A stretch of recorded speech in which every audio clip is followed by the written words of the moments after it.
Good morning, good afternoon, good evening, ladies and gentlemen. Yes, I'm back.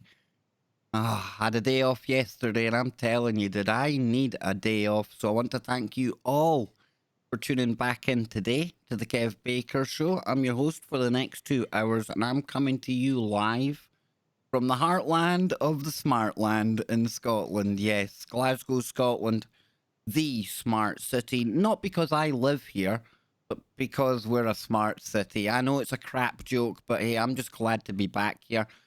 Recharged my batteries yesterday, and I really had to listen to my body because I do this constantly, day after day after day, and don't think I'm moaning, folks. I absolutely love it. But at the same time, I've got to be very, very conscious and aware of what my body's telling me. And when I start to feel that exhausted like I did yesterday, well, it's time just to down tools and reset. And I'm glad I did, because tonight's show is going to be an absolute barnstormer. Yes, I've been looking forward to this one for a long time, actually. One of our listeners is going to be joining me on the show today, but he's not just an ordinary listener. He's a vlogger, he's a YouTuber, and he is an activist as well. I often talk about talking the talk like I do, but then there are people out there that don't just talk the talk, they walk the walk. And tonight's guest definitely fits into that category. So tonight, ladies and gentlemen, we're going to be talking about where we come from and ancient civilizations. It's really, really keeping in theme with all of the shows that we've been doing just lately. And of course, before we get to today's guest, and I'll give him a better introduction in just a moment, don't forget tomorrow we're going to be having what I think may be a Kev Baker show and alternative media first, because I'm going to be interviewing somebody that is in the virtual world. Yes, just the other night, myself and Scotty Lopez, we done a video and a sound check to our good friend Spooky Andy, as we've all come to know him. And, well, let's just say you do not want to miss tomorrow's show. And then on Thursday, we're going to be joined by author, researcher Bruce Fenton. And we're going to be talking about the Lost Exodus. So that's going to be keeping in theme with what we're talking about here today. And I don't want to waste any more time. I've only got today's guest for 1 hour. And he's fresh from a protest, which I hope he'll catch us up on in just a moment. I'm going to be joined by Julian Morrow. And he is the man behind something called Lessons for Life. And that's Lessons, the number 4, Life. Check him out on YouTube. He does his own phone-in show on there. And he does video logging, and I tell you, really, really good YouTuber. The only problem is, he doesn't have nearly as many subscribers as I think he deserves. So show him some Kev Baker Show love. Head on over to Lessons for Life. Show the man a subscription, or sorry, click the subscribe button. Show this man some support. And without any further ado, let's bring him on here. Julian, how you doing, man? Kev, good evening. Thank you very much. That's a very, very kind introduction. Well, I would like you really to introduce yourself, because we've just really met recently. You're a listener to the show, and you know I check out your videos all the time because I'm able to tell you what you've been doing on your channel. Yes. Tell us a You're a bit good, about who you're a good Julian stalker. is. I am a stalker. Who are you, man? Who are you, and how did you get into this, Julian? Oh, man. Kev, I am the usual jack of all trades. I do so many things. I've always loved filming. My dad put a camera in my hand when I was about 5 years old, and I would just run around filming, talking about pointless things. And YouTube has just been a way for me to carry that on and not run out of VHS videotape. There's no limit to how much you can upload, and I'm a real hoarder. I can never delete a video that I take. I've got videos on my old phones, and just uploading it to YouTube, it's there forever until they censor me and take me down. But I'm trying to tread very carefully. And I always, I'm intrigued when you say, let's not upset the algorithm. You're very tuned in to how this works and what words trigger what. So we'll tread carefully together. We will tread carefully together, and Julian, I'm telling you right now, it's a guessing game at the best of times with that algorithm. The goalposts, they shift constantly. Before we get into this really, really good topic that you've chosen for today, you were just at a protest in London, and I think the audience would love to hear about this. Yes, well, not so much a protest, but a gathering at the new St. Pancras Church. And this was an event known as Imperialism on Trial. It happens every couple of months. George Galloway is there, and a host of other speakers in support of Julian Assange, the other Julian, who is, of course, incarcerated for telling the truth, exposing the lies about the Iraq War and other imperialist ventures. And it's a really united crowd that pitch up there, people on the left, people on the right, who agree that freedom of speech is more important than the differences between them. Absolutely. And was there many people there? Was there a lot of support? Yeah, there's a good turnout. I would say maybe 400. I mean, it packed out the church. That is absolutely brilliant to hear. And of course, I've shared with you before that I'm a very big fan of George Galloway. Was he on form today? I've never heard him off form. He never misses a word. He gets everything perfect. Yeah, as usual. And you can catch that if you do head over to Lessons for Life. The live stream went out tonight, and it will be up there forever. That hopefully. Is absolutely, hopefully, fingers crossed. Yeah, fingers now crossed. Then, Julian, let me get into this woo that we're going to talk about tonight. And when I say woo, it's just my affectionate way of saying really interesting, deep stuff. And woo is becoming one of those words that they don't have a translation for in other languages. I like that. did you come up with that, or no? I must admit, I stole it from Cliff High. He's another researcher. He's on YouTube. He used to talk about the woo woo. So I thought, well, I'll just take the woo. And then people that were watching one of the last seasons of the X-Files, I think Mulder started talking about the woo in that. And people wrongly said, Kev, they're listening to the Kev Baker show. The woo is a very popular term. I would love to think I inspired the X-Files, but I would never be so vain. So, brother, tell me. Synchronicity. Well, that takes me back. I was a huge X-Files fan when I was about 10 or 11. I never wanted to miss an episode. And I was very much into the woo. And I think everybody is at that age, and you sort of grow out of it. We love fantasy and the blurred line between truth and reality and myths and legends.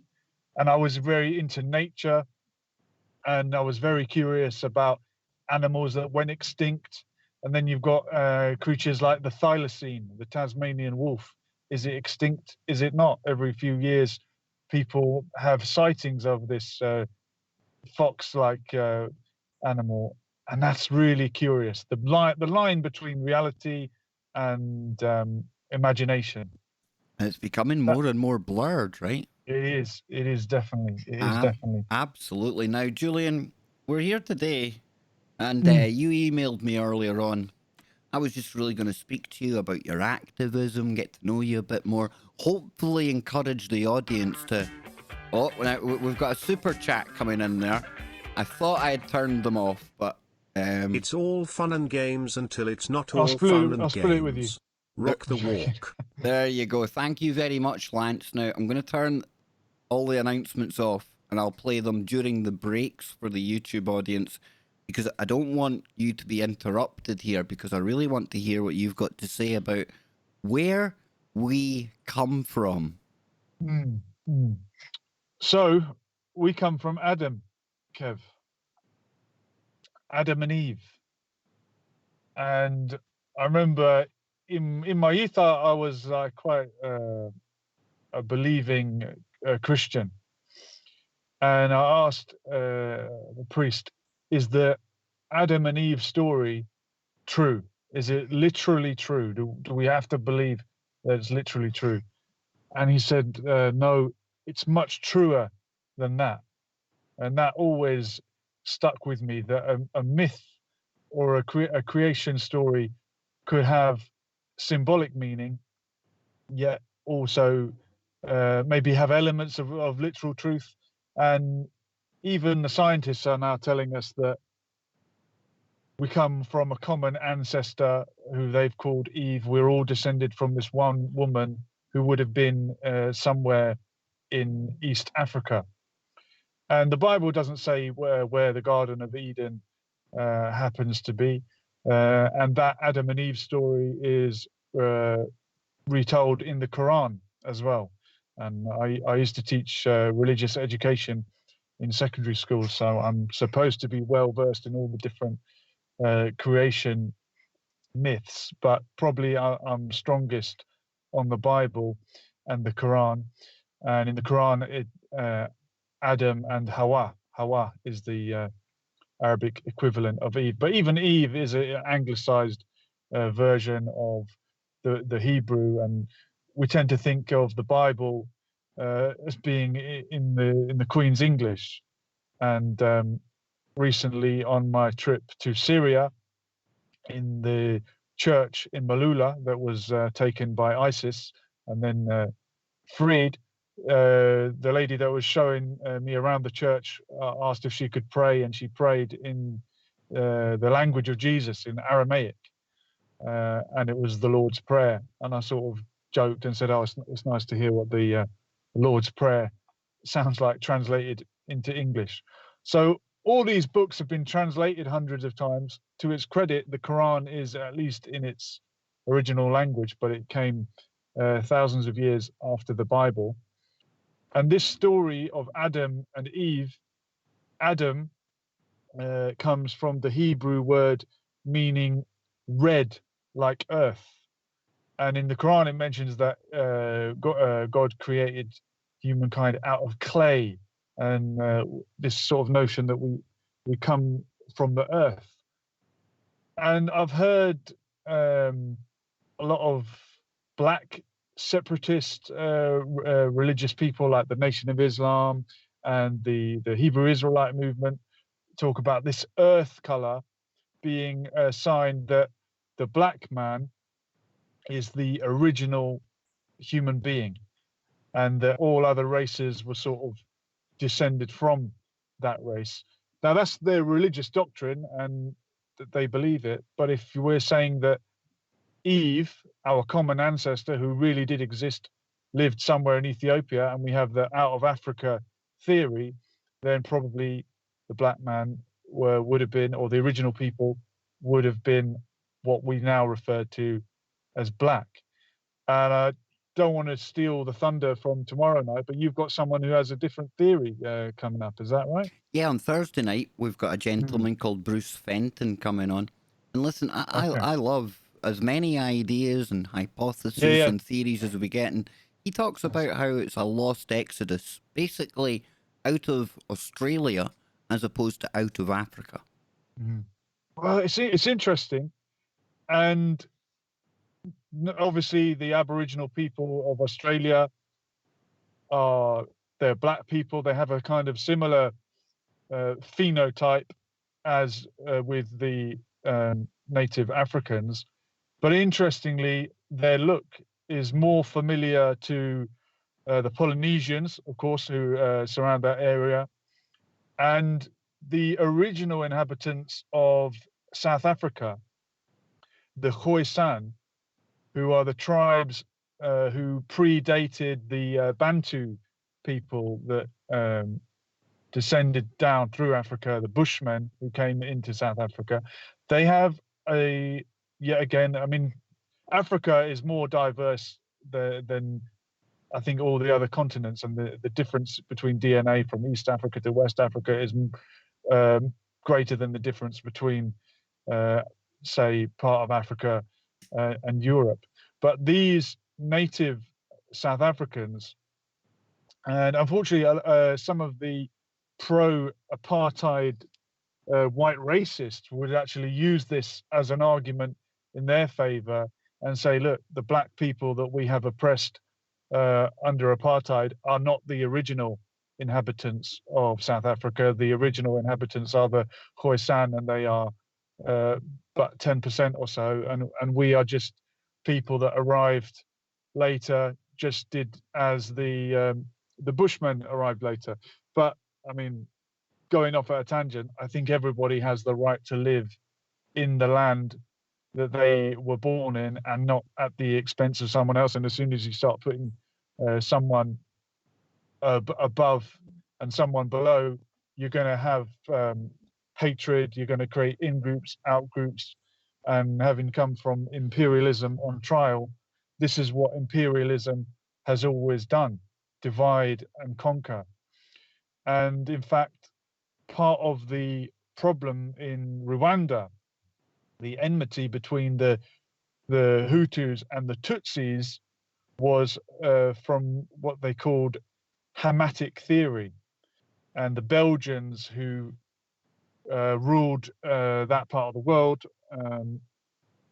they through the Catholic Church preached this Hamitic theory, and they divided people up into Tutsis and Hutus. I think most of the people didn't even know what they might have been, but the Belgians made it a principle to divide them.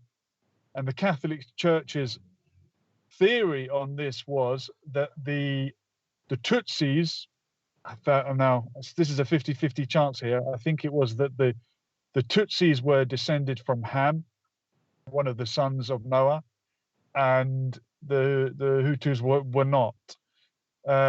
Now, in the Mormon Church, the curse of Ham, there's a verse in the Bible which people interpret as meaning Ham was made black because Noah was angry because he saw his son Ham saw Noah naked. One of the crazy stories from the Bible. People have twisted it in different ways, and the Mormons used that to mean that for a long time a black person could not be a man of the cloth in the Mormon Church. But in Rwanda, the Belgian Catholic Church taught that this tribe were descended from Ham, this tribe were not, therefore they had a superior status and they were the top rung of society. And then when the genocide happened, and this is often the case when there is a genocide, it was the superior so-called race, the race that had the upper hand, who were genocided.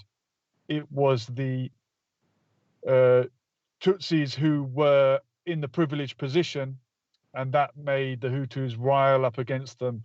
And we know what happened, one of the worst genocides of the latter part of the 20th century. So religion can always turn one person against each other. You'll know as well as I, in Ireland and Scotland, the sectarianism, again, are people that are actually the same people, just practicing a different religion. Scotland was named so because the Scots came from Ireland and went to Scotland. So the Protestants that returned during the plantation were returning to the land of their ancestors. So to me, they're all Irish, they're all Celtic DNA, and going back to our origins of humanity, that Celtic connection. I've just come back from Madeira, an island out in the middle of the Atlantic. Brittany, Galicia, Portugal, all of these Gaelic places along the Atlantic west coast would all have been interlinked. And to bring it back to this idea of the black man being the original man of the planet, during my time at Speaker's Corner, when I went to speak with the Hebrew Israelites and told them that I'm of an Irish background, they told me, but you are not the real Irish. The real Irish were black people. And you are some kind of imposter. They think that the white race is some kind of invasive species that came later. Now, I don't believe that, but are you familiar with the term Black Irish? I have heard the term, yes. There's a typical look in Ireland. I used to have it before I started going grey, of the dark hair, and some people have very dark eyes, and almost like a Mediterranean look, like a Spanish look, and that look is present in Wales as well. So it could well be that there were a darker race of people that inhabited Ireland a long time ago. Did they emerge again out of Africa in a different direction? Possibly. I've even heard stories of, and this is going back hundreds of years, or maybe a couple of 100 years, of Irish speakers, sailors, landing in Morocco, somewhere near the Atlas Mountains, and discovering a community of people whose language they could understand, as it was very close to Gaelic. Whether this is being grossly exaggerated or embellished, I don't know. But I bought a set of bagpipes for my mum in Tunisia, and they looked very much like the bagpipes you would find in Ireland, the Julian pipes, which are played with the elbow, Julian meaning elbow, and it was the Irish that brought the bagpipes to Scotland, their national instrument. But as I say, the Scottish are a tribe of Irish people. I hope you don't find that offensive for me Oh, to absolutely not, brother. Absolutely not. In fact, if anything, I find that thoroughly interesting. Nothing to be offended about there. And I need to ask you then, Yeah. where did I find it really interesting that the people you were speaking to at one point almost see white people as almost an invasionary force? Because I've had it suggested to me that it was via some kind of genetic manipulation or something weird happened where we came into being. What's your take on that?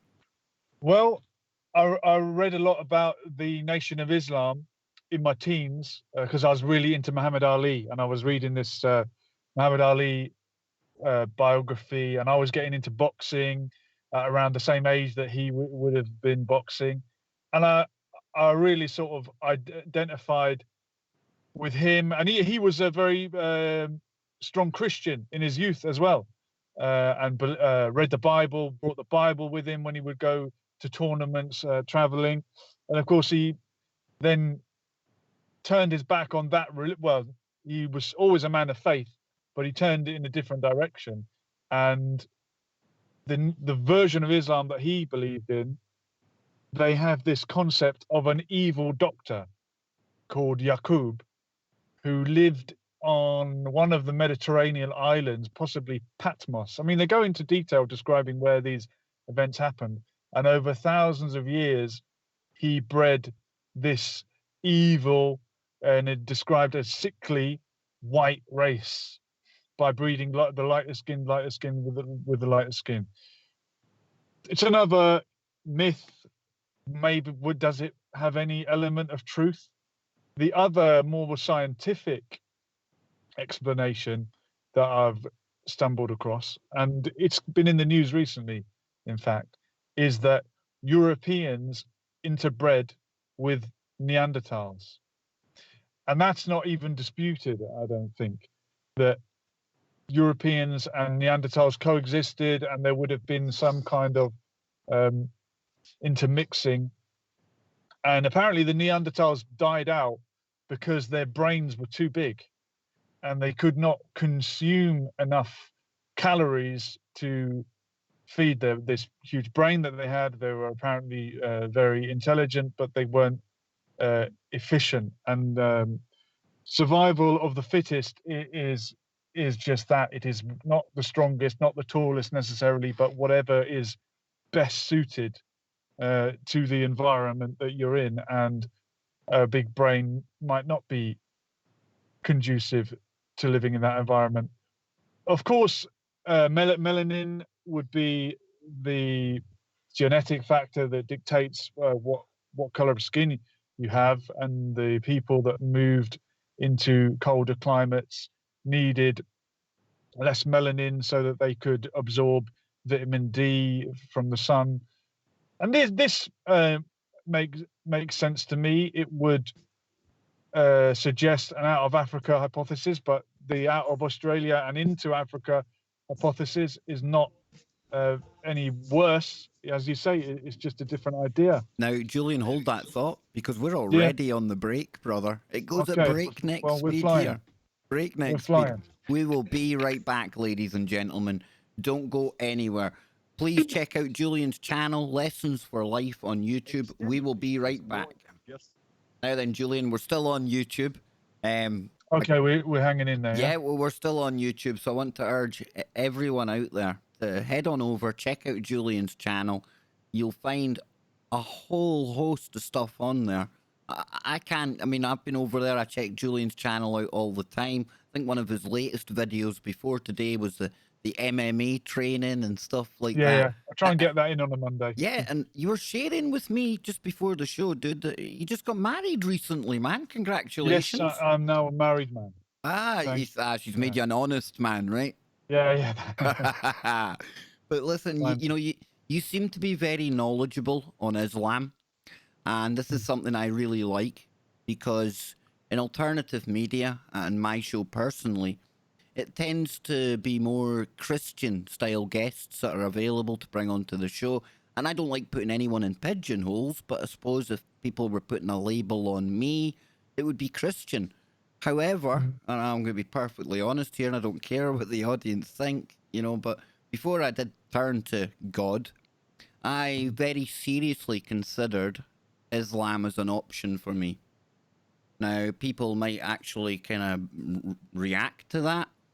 I find the Islam, the mosque, all that kind of stuff, I really looked into it. I found that really, really interesting. It resonated with me. And hopefully, in the future, down the line, you'll be able to introduce me to people that may be able to come on and talk about the Islamic faith. Because I think it's important that people hear points of view from all belief systems. I think it's important that we understand the people, as opposed to the propaganda that most people are fed about, be it Islam, Judaism, whatever the religion is. I want to get the real people on to speak about their actual faith, their beliefs. So I hope we can maybe line something up in the future along that lines. It's really interesting, you used to teach, was it religious studies? Yeah, religious education in the UK curriculum, which is not a national curriculum subject, but it is compulsory to offer the religious education, because of course you can opt out of it, and a lot of people do. Jehovah's Witnesses tend to, and some people that don't want or think that their child is going to be indoctrinated. But it's always about learning about and learning from religion. I've never told anyone what to believe in the classroom. I tend not to tell the kids what I believe. I say, just look, make your own mind up, because I'm bound to be biased if I start saying, well, I'm a Muslim, or I'm a Christian, or I'm this or that. You immediately kind of get whatever reaction the minute you pigeonhole yourself. That's why I don't like putting labels on me or other people. It just seems to divide us. Yet in the end of the day, I think we're all coming from the same place. It's the same story told in different versions at different times. And why we still, listen to governments and fight wars over these things is beyond me. We should be celebrating the fact that we've got so many different belief systems out there. We should be coming together. I often joke that we could be partying 24/7, 365 days a year if we respected all the different feasts and festivals out there. So I'm really keen to get more into other beliefs as well. So I'm going to bring back the network now. Yeah. And we'll pick up where we left off. Stand by, folks. Here we go. Welcome back, ladies and gentlemen. I'm joined today by Julian from Lessons for Life on YouTube. That's Lessons, the number 4, Life, all one word. And you can find that on YouTube. Check them out. Now, just before we left at the break there, you were talking about how the Europeans were most likely mating with Neanderthals. You were talking about the survival of the fittest, the brain size. I'm going to hand it back to you, Julian, because I'm aware of the time, and I want to give you as much time as you need. Yeah, no problem. Thank you, Kev. and we're halfway there. So this notion of the Europeans being interbred with the Neanderthals, I always found that very fascinating. Then for a while, the consensus was that every human population outside of sub-Saharan Africa has some degree of Neanderthal DNA. And I always found it so fascinating that that would be so readily accepted. And if you can accept that we might have DNA from a different species, then why can't you be open to the idea that maybe we have DNA from other planets? I know you're obviously open to that, Yep. Kev, and that you can probably see where I'm going with this. But just as this was playing on my mind and this theory, and I've got another friend that we've been chatting back and forth about this, and he's actually on some of the early vlogs that I uploaded on my channel. He's a very eloquent chap called Andre McIntyre, who was actually a Muay Thai fighter and cruiserweight champion of the world multiple times. Wow. But in a previous incarnation, and now he's retired from the sport, but he is still training people, and he's very much a black. I wouldn't say separatist, but if you pinned him down, maybe he would be. And we were having this conversation about the Neanderthal DNA, and he was agreeing that yes, that would explain a lot, and in many ways, the black people are the original inhabitants of the earth and the only true, fully human people. Although, having said that, there are few black people who would be of 100% black heritage. And for example, Andre McIntyre will tell you himself he has some Irish ancestry and got the name McIntyre. But the pockets of native sub-Saharan Africans might be the only true thoroughbred, if you like, to put it crudely, human beings on the earth, because everyone else has intermixed with the Neanderthal DNA. And then recently, I heard that science has moved on and there'd been a new discovery that no, actually, everyone's got Neanderthal DNA, even the sub-Saharan Africans, even though we thought they didn't before. And the paranoid tinfoil hat wearer in me thought, it sounds a little bit strange. Are they trying to cover something up? This was a fact that I thought I'd made a discovery with, and now it's gone. No, think again. Am I being paranoid, Kev, or am I overthinking it? I'm not too sure. I wouldn't say you're overthinking it. I think you're just keeping an open mind and analysing it, to be honest with you. Yeah. Well, it's funny when things change. Sometimes you have to go back to the drawing board. Okay, so it's not that. That's why I keep an open mind on everything, Julian. Yeah. It's hard to pin me down on stuff because in the end of the day, even things that I think I firmly believe, I'm always open to new information coming along, and you have to change that viewpoint. Yeah. Well, let's say, okay, everyone has elements of this Neanderthal DNA and this species that died out. Well, then that opens up the possibility of intermixing with other species, and people like David Icke and many others talk about this intermixing with, and you can call them what you want, whether they're the people that came down from the sky, the Nephilim, there's other names for them, the Anunnaki. Is there a slight strand of alien DNA in our species? I think there certainly could be. And to tie it into spirituality, for example, the black stone in Mecca, where the Muslims will go around, they call it tawaf, when they circulate the Kaaba. This may have been a meteor. Where else would a black rock come from that the people would then acknowledge as coming from up there.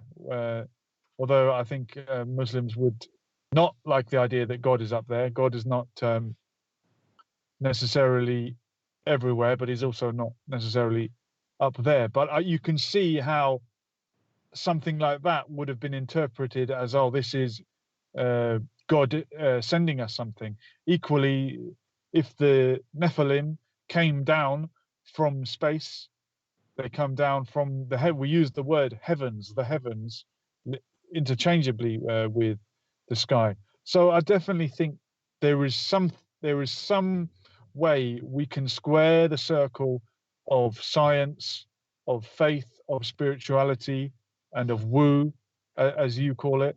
What is it other than just trying to explain reality? And people have always explained reality in ways that their society would have understood. God, if he does talk to us, speaks to us in the language that we understand. And that's why certain phrases taken out of context from 1400 years ago could mean something completely different now. So we've got to look at religion within the context and within the society to which it came. I'm sure you've mentioned it before, but you probably don't broadcast it. I didn't realize that you were or you had such a strong Christian faith, but I think that's great Yeah, if you do, and that's very personal and very. Yeah, I wouldn't say it's. I wouldn't say it's strong Christian. Okay. I would say I believe in That's something. spiritual. Yeah, definitely. I don't think we just randomly got here. I do think something kicked all of this into motion. Now, what it is, I call it God, but I'm open to suggestions. I'm very open on it. Yeah.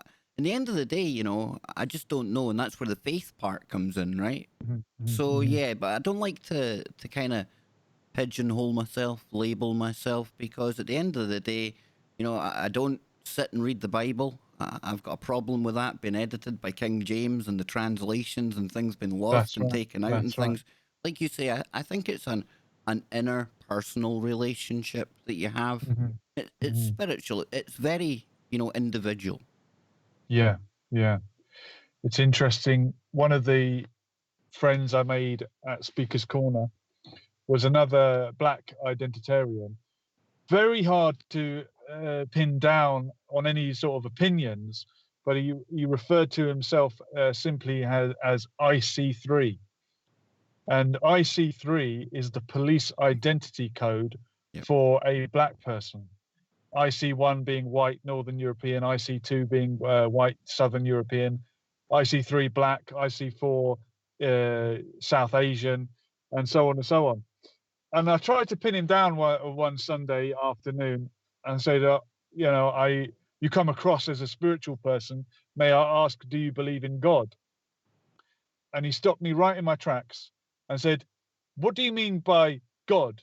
Because God, it comes from Goth, as in Gothic, the Goths. And he kept reiterating that these people were a European, i.e. white civilization. Therefore, maybe God is only for Europeans, and as a black man, he needs to refer to something else as God, or he needs another name for God. And I tried to pin him down further. I said, okay, well, what do you want to call it? You want to call it Yahweh or Jehovah? And he wouldn't really tell me, but he's a lovely chap. And if you want to find that video, put Lessons for Life IC3, and you'll see some good chats with him. And he used to get everyone to sit in a circle and actually have a conversation rather than a shouting match, which is actually something unique in Speaker's Corner. And you go there sometimes with this preconceived idea, and I've been talking a lot about black separatism and black identitarianism. I mean, it's what was on my mind. But we'll talk about something else another night. But you go there with these preconceived ideas of someone's going to hate me because I'm white, and how does that make me feel about them? And when I saw Leo Mohammed, one of the leaders of the Nation of Islam in this country, very well dressed as they are, very eloquent man, and he saw me and I saw him, and we made eye contact, and he gave me the warmest smile that I ever had from anyone in Speaker's Corner. And it was just a sort of knowing look. Maybe it was both of us trying to compensate for the idea that we hate each other. But he went on to give a great speech, and he said, when you throw bricks into a crowd of pigs, it's only the ones that are being hit that are screaming out, i.e., maybe the white people in the crowd that were up in arms about what he was saying were sort of realizing the truth of what he was saying, and maybe the things that he was accusing white people of, they felt guilty of. But it was an interesting little interaction I had with him. And the black Muslims down there, or the Nation of Islam, as they call themselves, they of course get a very hard time from mainstream Islam, who see them some kind of traitors. They are, you can even say they're non-Muslim. They are apostates.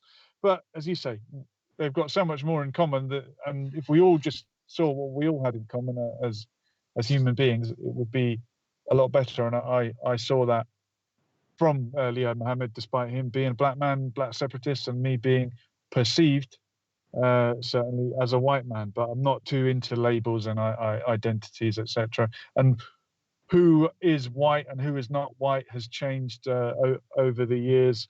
In the early days of immigration to America, Irish people were not even considered white, regardless of their skin tone. So maybe this, and it refers back to the theory we had about the Black Irish. But I just want to add a few more points on these ancient origins. Did we come from here? Did we come from there? And the invasive species term that we used earlier. And I spoke to you before, Kev, if you remember, about the Aryans. Yes. And who you remember that? Yep. Yeah.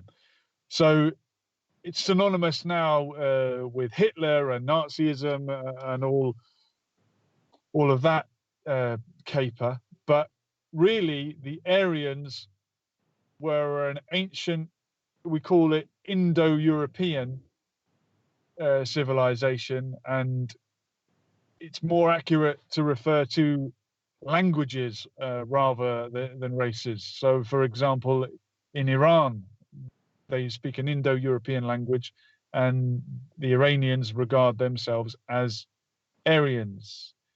And the Aryans invaded northern India and pushed the native Dravidian population further down into southern India and out into Sri Lanka. And you can see the difference in the local population from northern India to southern India. And if we did drift off from Africa, you can recognize that when apparently India drifted off from Africa and collided into Asia, and this created the Himalayas. And you can see it in the southern Indian people, in the Dravidian people, and particularly the Sinhalese in Sri Lanka. I worked with a lot of Sri Lankans when I was doing hotel work, and that's an island that's divided between Tamils and Sinhalese. And if after a while you get to know the people, you might hazard a guess. Oh, is he Sinhalese? Is he Tam? Obviously, you're going to be wrong at times, and this is all based on stereotypes. But as you know yourself, people in Belfast and Glasgow probably think they can tell a Catholic from a Protestant just from looking from the back of their head. Usually, it's the football strip that does it. Well, that's that's right. Yeah, there's plenty of sectarian jokes we could tell, but I wouldn't want to.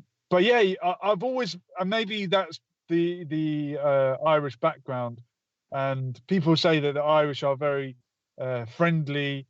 Maybe they're just very curious, and when they meet someone, they want to find out who am I talking to, what school did you go to, what's your surname, to get a hint to what side are you on. Yep, I've come across that more than I'm comfortable with. You can tell Yeah. right away, you know.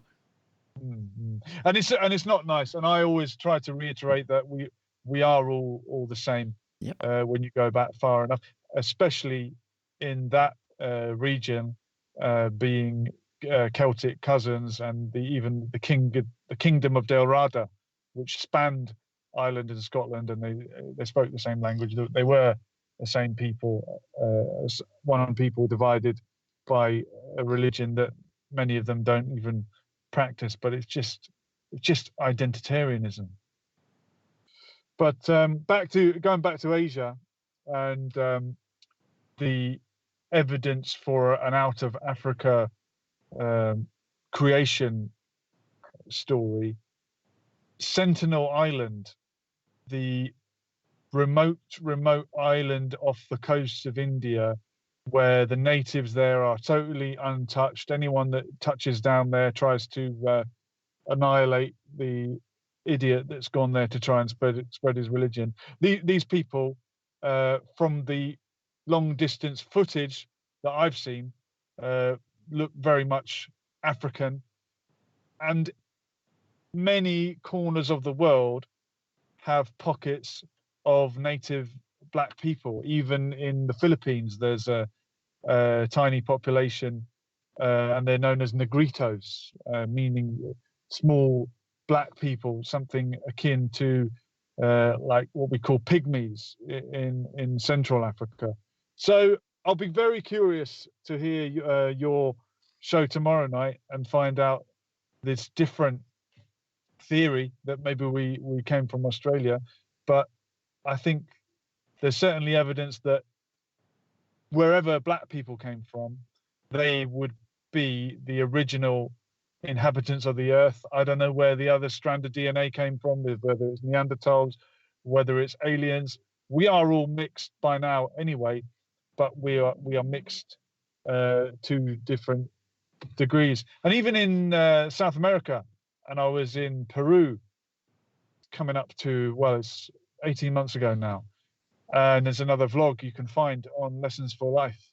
If you punch in Peru, Jamal, the friend that I traveled with, he and I went down to Machu Picchu and found the ancient city, and a local guide showed us around and explained how they fled and would have tried to preserve all their gold and jewelry, and they buried everything to flee from the hordes of the Spanish that were coming. But maybe prior to the Incas and further north, the Aztecs, there might have been a native population that predated this population. And are you familiar with the Olmecs? I've heard of the Olmecs, yes. Yes, indeed. Christopher Everard on our network, he talks about them a lot.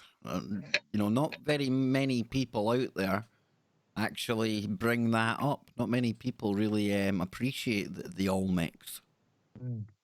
Well, the remains of their statue, and apparently the Olmecs is not a word. They didn't call themselves that. This was a name applied to them by the civilizations that came later, and it means the people that made rubber. I think they were farmers of the rubber plant, and their statues have very African or Polynesian features, suggesting that maybe the people that arrived before it would have been people from Asia that came across the what do they call the straits between Alaska and Russia? The land bridge anyway. Is it the Bering Strait? That might be the one. Yeah, I think you're right. And would have made their way down. Prior to that, maybe an African population, or maybe, according to your friend, an Australoid population. See, this is what we've got to appreciate across. As well, Julian.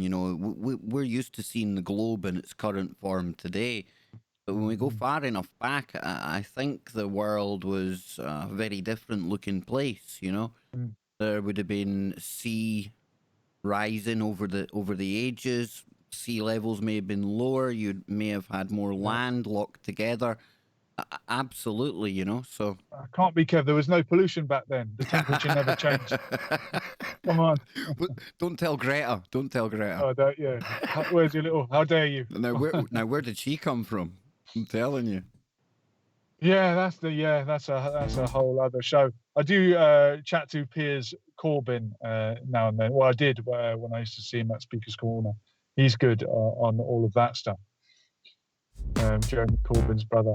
But yeah, just to I mean, I know we're into the last 5 minutes or so. The idea, and I don't want to run away with it, or you can always exaggerate the truth, and there may be an element of truth in this. And I saw a video of someone trying to make the case that the black peoples of the Caribbean in Jamaica and Cuba and Bahamas, etc., were there already, and that they were not descendants of slaves, and they were the real native inhabitants. And they were making quite a strong case, actually. And as you say, keep your mind open, look for the woo. And the people in those areas do have a look more akin to some of the Polynesians. They don't look like pure Africans, but I think that's more because they are a mixture of many different African populations, and they have much white DNA also, much like my friend Andre McIntyre, who is obviously 1/8 or so Irish. And so was Muhammad Ali, by the way. He had Irish ancestry. So these populations have often mixed in with each other. In Barbados, there is a region where the accent sounds very Irish, and the people there have heritage that is Irish as well as African, and even words like Egypt, which have made their way into Caribbean patois, would be from the Irish accent.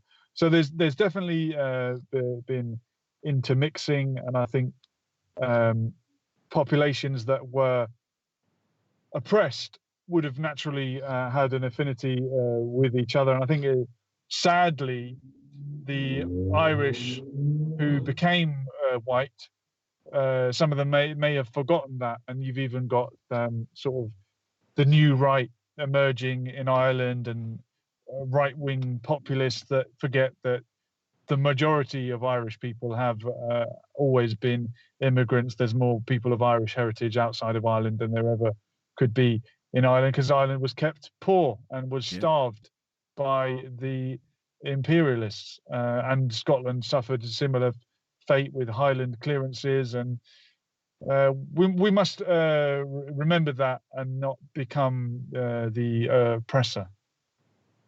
Couldn't agree with you more, brother. Now, we've only got 3 minutes left. Quick hour, Julian? Very quick? Wouldn't you agree? Oh, it flew by, Kev. It flew by. Absolutely flowing by, man. Now, I must admit, when it comes to the out of Africa, the black man being native to the planet, the original, I absolutely. Now, where did we come from? I still don't know. I'm very open to the old genetic manipulation. I like this idea, though, that there was mating with the Neanderthals as well. I mean, I don't want to use the term we and them and us too much, because don't forget, we are descended from the same black people. Yep. We've just gone in a different direction. We all bleed red, brother. I think that in the end of the day, you know, so much is made over skin color. So it's just so pointless. It really frustrates me in this day and age that we still see people dividing on the basis of what somebody looks like, what their skin color is, where they come from.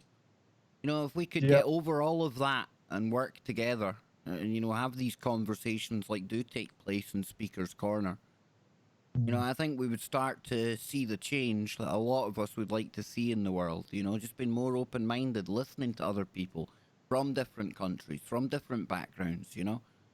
But that's my pie Definitely. in the sky kind of utopic vision for the world. I hope we get there one day. Don't think we'll see it in my lifetime, but one can but hope, Julian. Kev, it's all right. We've already got it on the Kev Baker Show. Hey, Forget and everyone remember, else. folks, we are on the break now. Julian, thank you. Thank you Folks, so much. Please check out Julian's channel. He does his own phone-in show, like we're going to be doing after the break. Lessons for life. Can't thank you enough, brother, and I look forward to hanging out with you again sometime soon. Thank you so much. Thank you. Kev, I'll be listening to you as I drive home. No Thank you very problem, much. brother. No problem. I will catch you later, Julian. Bye.